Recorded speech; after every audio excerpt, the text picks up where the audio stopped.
Bienvenidos todos.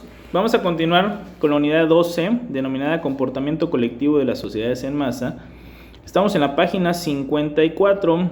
El último tema de la lección anterior fue precisamente las formas de comportamiento multitudinario. Analizamos y pusimos algunos ejemplos de auditorio, motín y pánico.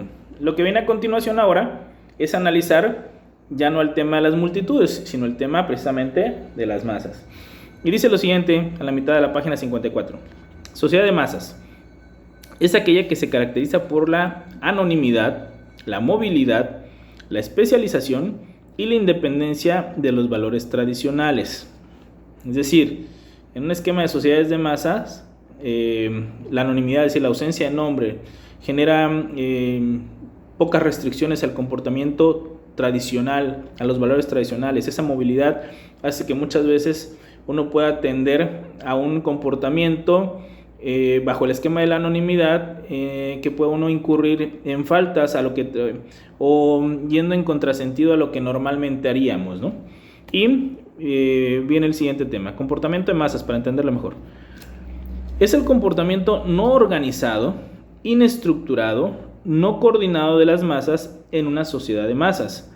También se puede decir que es el que se origina espontáneamente.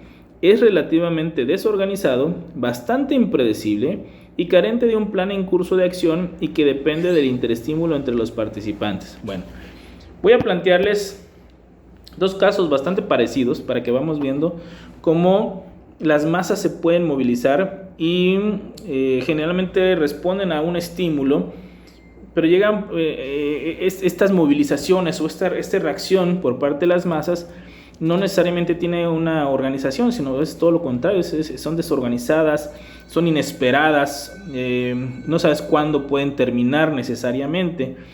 En los años 90, 1990, 91, no recuerdo bien qué año, en Estados Unidos a una persona de raza negra, unos policías, todos de raza blanca, detienen a una persona por un supuesto delito, ¿no?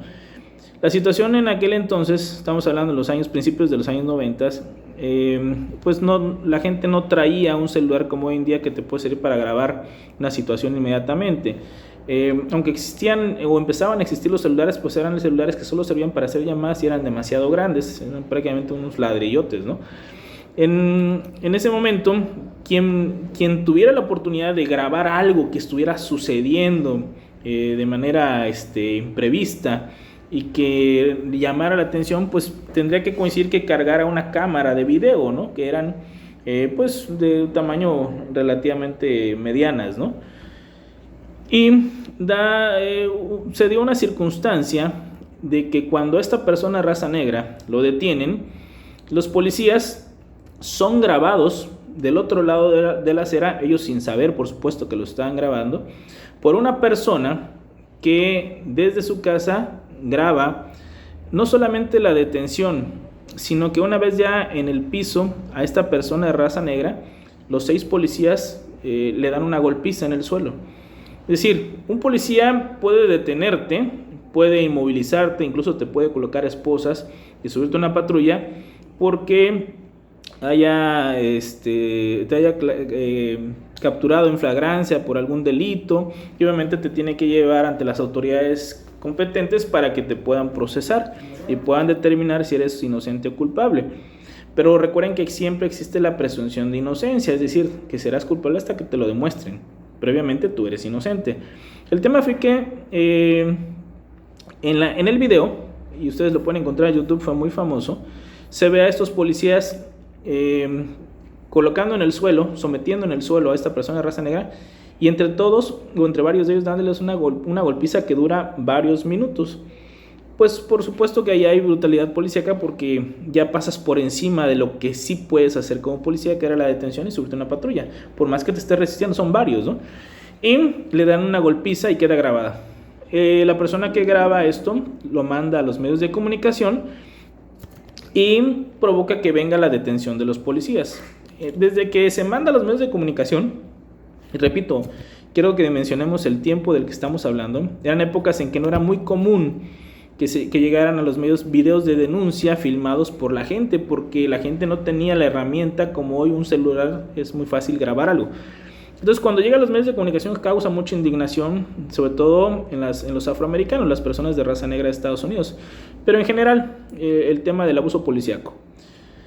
El asunto se agrava cuando llevan a proceso a estos policías y los dejan en libertad. Lo que acontece a partir de ahí es que en las diferentes ciudades de Estados Unidos, las más grandes principalmente y sobre todo donde más existía y sigue existiendo la población de raza negra, salieron a las calles precisamente los afroamericanos y comenzaron a hacer desmanes, es decir, empezaron a quemar centros comerciales, a generar saqueos, a quemar coches, y fue un caos. Es decir, la masa, es decir, miles de personas de raza negra en Estados Unidos en diferentes ciudades salieron a las calles molestos en respuesta a que habían dejado en libertad a personas, policías que evidentemente habían violentado la ley. Obviamente consideraban, y yo creo que todo el mundo consideraba, que ahí había una violación a los derechos humanos y por lo tanto ella era un tema de racismo.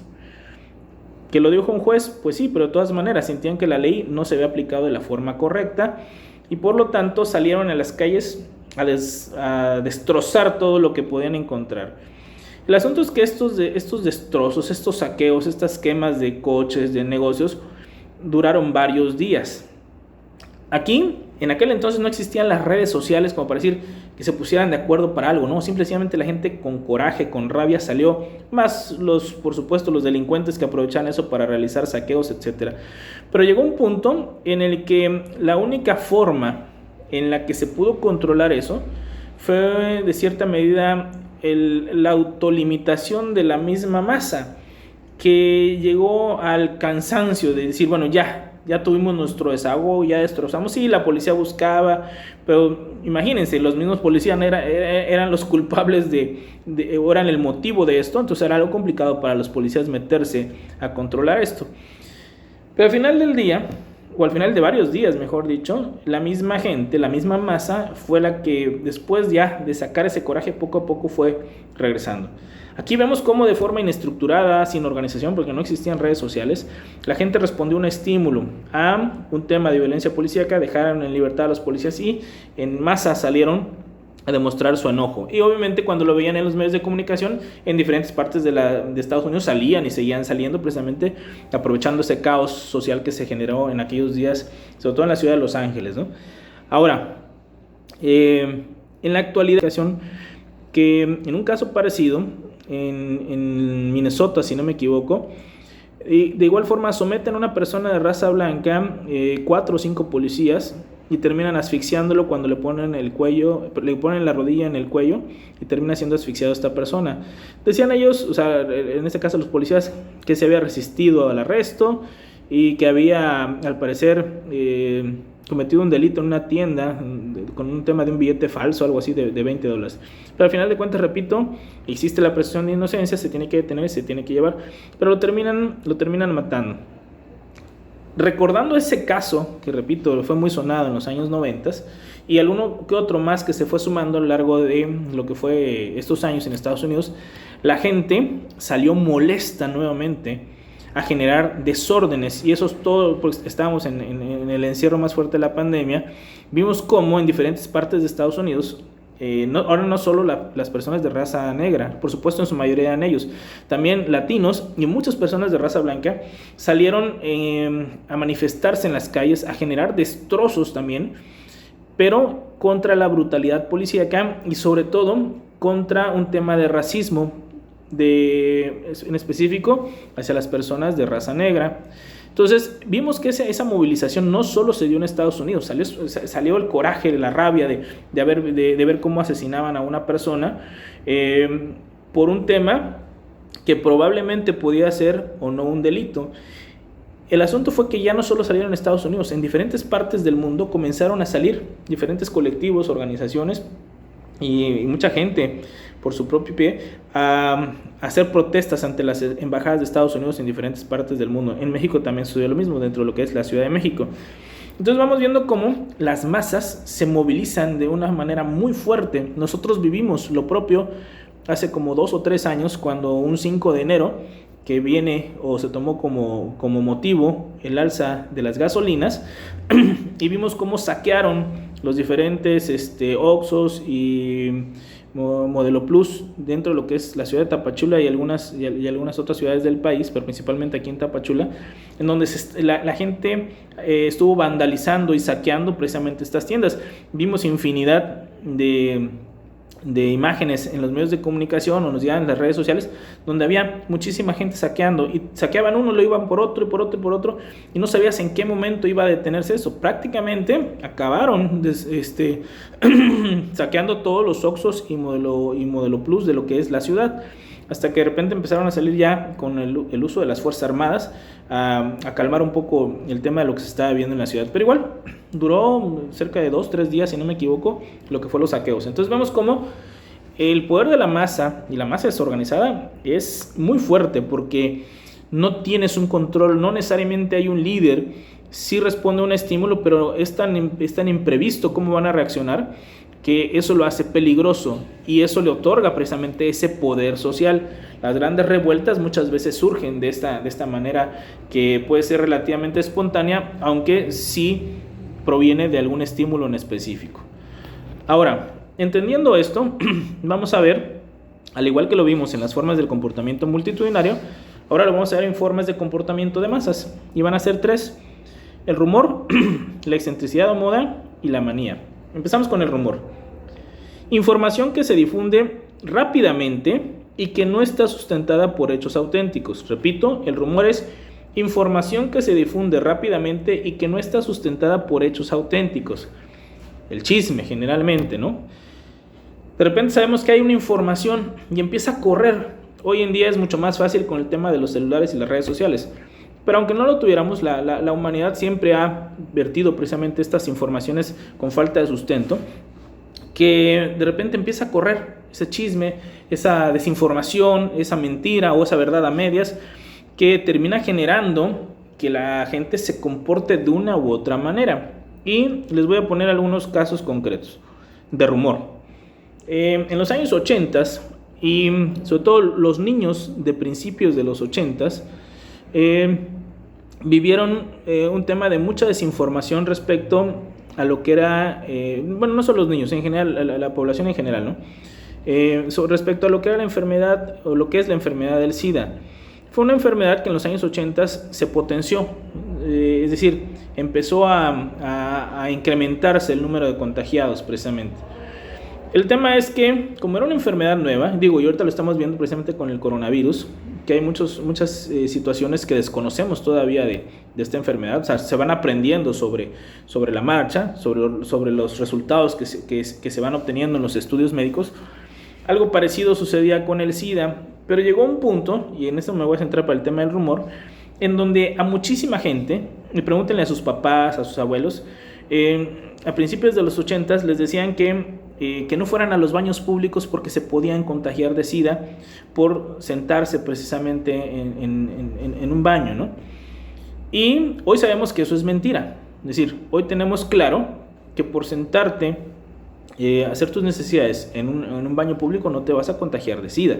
Sin embargo, en aquel entonces, como era una enfermedad desconocida, una enfermedad que era mucho más letal en aquel entonces que ahora, porque hoy en día hay muchos medicamentos que implican un tratamiento que van alargando la vida precisamente para los que padecen este virus.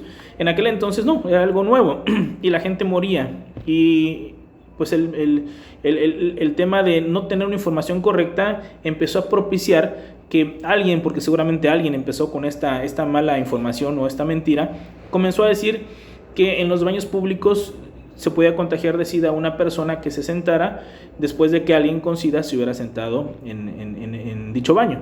Y comenzó a darse precisamente el comportamiento de la masa. ¿Qué es lo que hacía la masa? No ir a los baños públicos. Es decir, te generaba el temor de, si voy al baño, en un baño público, en cualquier parte del mundo, me puedo contagiar de SIDA. Entonces mejor me espero y busco el baño de mi casa. Así fue durante mucho tiempo que la desinformación iba generando precisamente la idea de que solo por hacer uso de los baños públicos tenías un riesgo muy alto de contagiarte de esta enfermedad. Por supuesto, eso es mentira. Hoy ya tenemos mucha más información de eso, han pasado ya décadas de esto y sabemos que el SIDA sí tiene formas de contagiarse, pero obviamente esta no es una de ellas. Entonces, ahí vamos viendo como un rumor propició que el comportamiento de la masa se predispusiera a algo. Entonces, si yo les pido un ejemplo de rumor como comportamiento de masas, no me van a decir, por favor, cuando se decía que en el baño se contagiaban las personas, cuando iban al baño público se contagiaban, decía no, el comportamiento de la masa es el resultado de ese rumor. Es decir, ese rumor, esa mentira, esa verdad a medias, provocó un comportamiento de masas. ¿Cuál sería? Derivado de que la gente mencionaba que una persona se podía contagiar en un baño público solamente por usarlo de esta enfermedad, entonces la gente se comportó de esta manera. ¿Cómo? Dejando de hacer uso de los baños públicos. No todos, pero sí mucha gente lo dejó de hacer. Entonces, repito, quiero que entendamos, una cosa es el rumor y otra cosa es el comportamiento que se va a generar de ese rumor, que eso es lo que quiero que entendamos. Ahora, excentricidad o moda, variaciones populares en el habla, costumbres, traje o comportamiento. Bueno, miren, variaciones populares en el habla, costumbres, traje o comportamiento. Vamos a hablar primero de un tema el habla, del idioma. Todos ustedes seguramente han escuchado y hacen uso de la palabra chido. Hay varios países de habla hispana que si les mencionan la palabra chido no saben qué es, o sea, desconocen lo que significa la palabra chido. Bueno, la palabra chido en nuestro país en la actualidad ya tiene una conceptualización muy distinta a la que tenía en los años 70 y en los 80. En los años 70 y 80 decir la palabra chido no significaba lo que significa ahorita. Sobre todo no se le daba la connotación. Hay otra palabra que también es muy, muy mexicana en el aspecto de que nosotros lo entendemos muy bien, que es la palabra naco. Bueno, pues haz de cuenta que en los años 70, en los 80, utilizar la palabra chido era precisamente, o quien la utilizaba, era señalado de ser una persona que pertenecía a un estrato social bajo, sobre todo si hablamos de la Ciudad de México, de los barrios populares donde se da mucho la delincuencia, donde, por ejemplo, el barrio de Tepito, etcétera, y generaban el prototipo de que una persona de estos sectores era quien utilizaba la palabra chido, y por lo tanto era común decir que era de nacos precisamente esta palabra. Sin embargo, hoy en día ustedes escuchan que la palabra chido la utilizan todas las personas, no solamente a los que se consideren de un estrato social bajo o de estos barrios populares, incluso hablan pues del barrio Bravo de Tepito, etcétera. No, van a escuchar que los actores, las actrices en la televisión, las personas que tienen solvencia económica en diferentes partes de la República utilizan la palabra chido. ¿En qué momento se le limpió el rostro, por así llamarlo, a esta palabra? ¿Qué pasó de la parte baja de la sociedad a que la utilizaran los de la parte alta, y que los de la alta, que antes señalaban a los que la utilizaban, ahora la utilicen? Se dio principalmente cuando a principios de los 2000 se dio una novela, se llamaba Rebelde o RBD, no recuerdo bien, Rebelde creo que era, en donde salían un grupo de actores, ¿no? Un grupo de jóvenes, no sé, entre secundaria y bachillerato creo que eran de la clase alta y que utilizaban esa palabra durante lo que era el transcurso de su actuar, es decir, de su día a día en el personaje que representaban. Entonces la palabra chido, a partir de ese momento, como se estaba viendo por parte de los televidentes, empezó a tener otra connotación, de tal suerte que en lugar de que se hablara bajo el concepto de la parte baja de la sociedad, al ver que jóvenes, o personajes que representaban a jóvenes de la parte alta de la sociedad la utilizaban, entonces hagan de cuenta que se empezó a utilizar de forma más común y sin tener ya ese señalamiento de esa palabra como anteriormente se hacía. Incluso en los años 70 había un personaje de un cómico mexicano que se llama Luis de Alba, que el personaje se llamaba El Chido, y precisamente era el prototipo de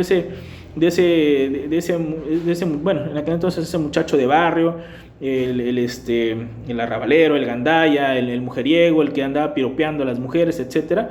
Y traía una playera que decía chido, chido, chido, ¿no? Ese era el concepto precisamente que se le daba a las personas que hacían uso de esa palabra. Y después de esta novela se le dio un giro total precisamente a cómo se visualiza o se conceptualiza la palabra chido. Entonces, la excentricidad o moda va precisamente en las variaciones populares, es decir, la misma palabra se utilizaba de una forma o la utilizaba un sector de la sociedad y ahora lo utilizan prácticamente todos. Cómo va cambiando precisamente por las modas, que en este caso fue un parámetro el tema de una novela. Costumbres, traje, bueno, la ropa, en la actualidad está de moda el tema de utilizar pantalones rotos. Pueden ir a una tienda, a una boutique, a una tienda departamental que venda ropa, que venda pantalones en específico, y van a encontrar muchos pantalones rotos, deshilachados y rotos, y con varios hoyos dentro de lo que es el pantalón. Hoy en día eso está a la moda, y ese pantalón muy probablemente les va a salir caro. Pero hace algunos años, traer un pantalón roto implicaba que tenías que cambiarlo, implicaba de que no estabas a la moda, sino que lo que te faltaba era dinero para comprarte otro. Es más, ese pantalón generalmente ya no lo volvías a utilizar. Hoy en día tener un pantalón roto es estar a la moda. Y seguramente dentro de algunos meses, años, no sé cuándo, dejará de estar de moda traer los pantalones rotos, porque los pantalones rotos no son una moda que surgió ahorita. Los pantalones rotos en los años 80 estuvieron de moda. En los años 90 dejaron de salir, sobre todo después de la mitad de los años 90, y hoy resurgen nuevamente los pantalones rotos como moda. Es decir, implica que en algún momento los pantalones van a volver a estar totalmente cerrados y el pantalón roto pasará de moda. Pero la gente lo consume en base precisamente a lo que está de moda. Por ejemplo, hablando del tema de vestimenta, en algún momento le colocaban diferentes parches a los pantalones. Hoy no son parches, hoy son precisamente el estar rotos, ¿no?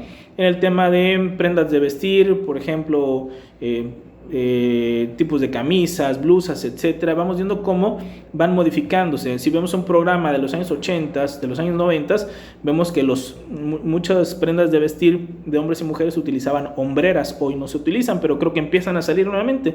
Entonces vamos viendo cómo la excentricidad o moda también va marcando la fuerza de la masa. En este caso es principalmente para un tema de consumo, ¿no? Ahora, la manía, preocupación de la masa de corta duración con una satisfacción particular. A diferencia de la excentricidad, esta se convierte en una obsesión. Y esa es la palabra clave, por favor, subráyenla. Obsesión. La diferencia entre la excentricidad o moda y la manía es que la excentricidad o moda, pues es eso, ¿no? Vestir, hablar conforme a lo común, a lo que se está dando en el momento. Pero la manía te genera una obsesión, y le genera una obsesión a la masa, es decir, a miles de personas que responden a un estímulo, pero le genera la obsesión de ese comportamiento. Y les voy a poner un ejemplo,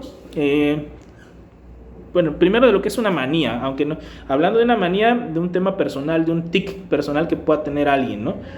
Todos hemos visto que hay personas que quizá todo el mundo lo puede tener, la verdad es que eso ya cada uno analícelo. Muchas personas tienen lo que se conocen como tics nerviosos o manías. Por ejemplo, habrán personas que en su diario vivir se la pasan pestañeando demasiado, están así pestañeando y pestañeando y pestañeando, porque sienten que si no lo hacen los ojos no se lubrican. Puede ser que sea cierto, puede ser que no, pero muchos lo hacen como un tic. Y se vuelve una obsesión para esa persona estar pestañeando constantemente. De tal suerte que cuando nos topamos con una persona que tiene este tic, se vuelve un poco incómodo, ¿no? Ya solo está uno viendo precisamente cómo se está pestañeando una y otra vez. Habrán otros, por ejemplo, el conductor Adal Ramones, cuando tenía un programa que se llamaba Otro Rollo, que fue muy famoso a nivel nacional, él iniciaba el programa con un monólogo, y cuando estaba hablando en el monólogo, de repente tenía la costumbre de con su mano empujarse el hombro hacia atrás, y le iban contando, llegó un momento en donde ya era tan notorio que en el programa le contaban el número de veces que se hacía esto, y aparte luego cada que él hacía esto, salían dos jóvenes ahí haciendo malabares, como algo chusco para señalar que había cometido nuevamente él el tic nervioso que él en lo personal tenía, o no sé si lo siga teniendo. Pero el asunto es que se vuelve una obsesión, que si no lo haces sientes que te falta algo. Hay personas, por ejemplo, que cuentan las gradas que están subiendo. Hay otros que dicen, bueno, si voy a subir gradas tengo que subir siempre primero con el pie izquierdo o siempre con el pie derecho. Habrán otros que dicen, si voy a caminar sobre la calle o sobre cualquier parte y están cuadros, azulejos, no voy a pisar las rayas. Es decir, son precisamente obsesiones, ¿no? Hago esta comparación para que entendamos cómo la masa se puede comportar de manera obsesiva y por lo tanto estaríamos en presencia de la manía como forma de comportamiento de masas. Lo he visto principalmente con los celulares, en específico de la marca Apple, los iPhone, que no sé en qué número vayan ahorita, pero cada 6 meses creo que sacan un iPhone, ¿no? El iPhone 10, el iPhone 11 o el 11, 11S y así van, ¿no? Pero lo que sucede es que un celular te puede durar bastante tiempo. Estos celulares son caros y son de buena calidad. Sin embargo, cuando viene el cambio de celular, vamos a poner de un 11 a un 11S a los 6 meses, el que tiene el celular 11, hay muchísima gente en el mundo, no todos, pero sí muchísima gente, porque lo hemos visto en los medios de comunicación, que se comporta de forma obsesiva. ¿Cómo es esto? Tiene la necesidad de comprarse el nuevo iPhone y por lo tanto vende el que tiene y va en busca del otro. Hacen filas, es decir, el primer día que sale a la venta hemos visto, ahorita por el tema de la pandemia tal vez no tanto, pero antes de la pandemia veíamos cómo se hacían filas por adquirir el nuevo celular afuera de los centros comerciales. En México, en la Ciudad de México también se veía esto, ¿no? Hacían reportajes incluso de la gente haciendo filas porque ya quería tener el nuevo celular. Pasaban otros 6 meses y nuevamente sacaban un celular nuevo, no sé, el iPhone 12 después del 11S, y la gente nuevamente volvía obsesivamente a tratar de comprar ese teléfono. Muchos de ellos tenían el anterior y ahora había que venderlo porque necesitaban tener ese nuevo celular. Se vuelve una obsesión de comportamiento de tener ese celular si no sienten que les hace falta algo. Por eso les ponía el ejemplo de los tics nerviosos que se pueden tener, ¿no? Entonces, la manía es precisamente el comportamiento de la masa que genera precisamente una obsesión. Ahora, público y opinión pública. Dice lo siguiente: públicos son según los sociólogos, son tanto los individuos que comparten un interés como aquellos individuos que comparten preocupación común por un tema determinado. Entonces, público somos todos los receptores de la información que emite alguien. Como dice acá, individuos que comparten interés con aquellos individuos que comparten preocupación común a un tema determinado. Todos los que vemos un programa de televisión somos el público. Todos los que escuchamos un noticiero somos el público. Todos los que vamos a un concierto y escuchamos al cantante somos el público. Es decir, todos los receptores, que podemos ser 2, 3, 10, los que seamos, que prestamos atención a un estímulo, somos el público de algo. Repito, puede ser un tema deportivo, informativo, político, etc. Lo importante es lo que viene a continuación: la opinión pública. Incluye tanto los distintos puntos de vista sostenidos por números considerables de individuos y el punto de vista dominante entre la población. Se trata de manipular a la opinión pública por medio de la propaganda, aunque esta está limitada por propagandas competitivas, la preparación de los receptores, credibilidad del propagandista, creencias y valores del receptor y tendencias culturales. ¿Qué va a ser la opinión pública? Bueno, como dice acá, puntos de vista sostenidos por números considerables de individuos. La opinión pública va a ser lo que todos los que pertenecemos al público, es decir, todos los receptores de una información, de la que sea, cuando emitimos nuestro punto de vista de algo, esa es la opinión pública. No solo la mía, la individual, sino la de todos. Repito, la opinión pública es ese punto de vista generalizado del público, de la ciudadanía sobre un tema en específico. Repito, la opinión pública es el punto de vista que se da por parte de todos los receptores de una información. Obviamente va a haber un punto de vista dominante y ahí es cuando decimos, la opinión pública piensa esto. Habrá quien piense distinto, es decir, podrán haber 3 diferentes formas de ver lo que se está analizando, pero siempre va a haber una dominante. Entonces, la opinión pública es precisamente el punto de vista de toda la masa, de todos los que están hablando sobre un tema en específico. ¿Sale? Entonces, repito, opinión pública es ese punto de vista generalizado sobre un tema en específico. ¿Sí? Cuando ese punto de vista generalizado implica que pueden haber uno que otro que piense distinto, pero siempre va a haber un punto de vista dominante. Pero hay algo muy importante. que al final de cuentas va a manipular lo que opina precisamente la gente, lo que piensa la gente receptora de alguna información. Las propagandas competitivas, por ejemplo, hay muchas personas que cuando toman refrescos de cola prefieren la Coca-Cola y otros que prefieren la Pepsi.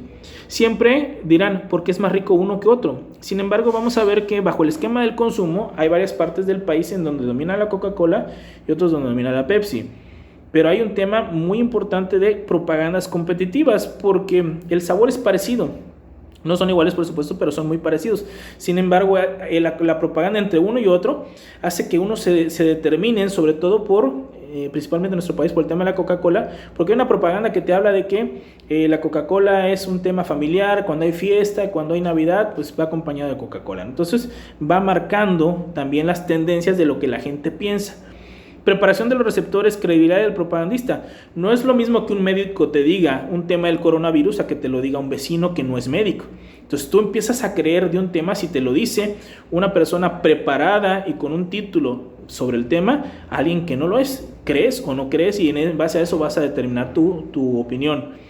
Creencias y valores del receptor y tendencias culturales. Por ejemplo, en un país islámico, hablar de temas, por ejemplo, de algunas modas, como podría ser vestimenta occidental, seguramente no va a tener una buena recepción. Por ejemplo, la vestimenta en las mujeres en una parte del mundo, en el mundo occidental es una, y en el mundo islámico es muy distinto. Por lo tanto, ahí la respuesta de la opinión de las personas receptoras de una información, si llegan con una prenda de vestir, como podría ser, no sé, una prenda que mostrara un traje de baño, como un bikini, seguramente recibiría por parte del mundo islámico no una muy buena recepción, a diferencia de lo que podría darse en Europa o en América, ¿no? Entonces vamos viendo cómo también la opinión pública, es decir, el punto de vista de la gente en base a una información, puede fluctuar, es decir, puede ir de un lado a otro, o la puede recibir de una u otra forma, dependiendo de las creencias de ese país y las tendencias culturales que se tengan, aunado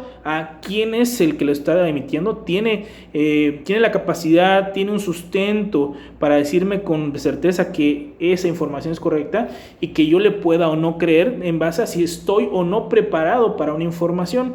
Yo les comentaba el tema del SIDA, ¿no? ¿Cómo creer que con ir a un baño público te puedas contagiar? Bueno, había desinformación de quien otorgaba la información, y también había una falta de análisis y obviamente de informarse por parte de quien estaba recibiendo la misma, ¿no? Entonces, ese es el tema de lo que es el público y la opinión pública. Seguramente les pediré algunos ejemplos para efecto de las actividades que veremos. Con esto concluimos la unidad 12. Ya saben, cualquier duda que tengan lo pueden hacer a través del chat. Que tengan muy buen día.